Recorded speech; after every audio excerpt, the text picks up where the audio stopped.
Genesis chapter 16.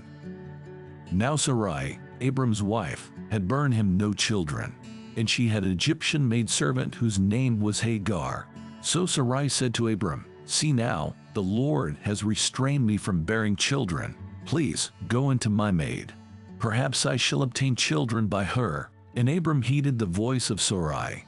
Then Sarai, Abram's wife, took Hagar her maid, the Egyptian, and gave her to her husband Abram to be his wife, after Abram had dwelt 10 years in the land of Canaan. So he went into Hagar, and she conceived.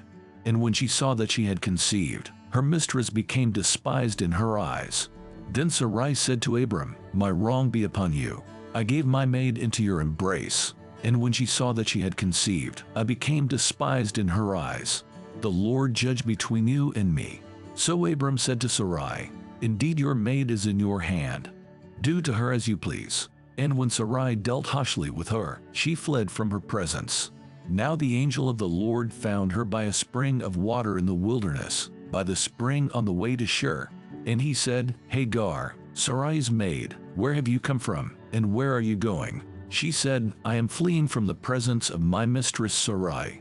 The angel of the Lord said to her, "Return to your mistress, and submit yourself under her hand." Then the angel of the Lord said to her, "I will multiply your descendants exceedingly, so that they shall not be counted for multitude." And the angel of the Lord said to her, "Behold, you are with child, and you shall bear a son. You shall call his name Ishmael, because the Lord has heard your affliction. He shall be a wild man. His hand shall be against every man, and every man's hand against him. And he shall dwell in the presence of all his brethren." Then she called the name of the Lord who spoke to her, "You are the God who sees." For she said, "Have I also here seen him who sees me?" Therefore the well was called Bir-lahai-roi. Observe, it is between Kadesh and Bird. So Hagar bore Abram a son, and Abram named his son, whom Hagar bore, Ishmael. Abram was 86 years old when Hagar bore Ishmael to Abram.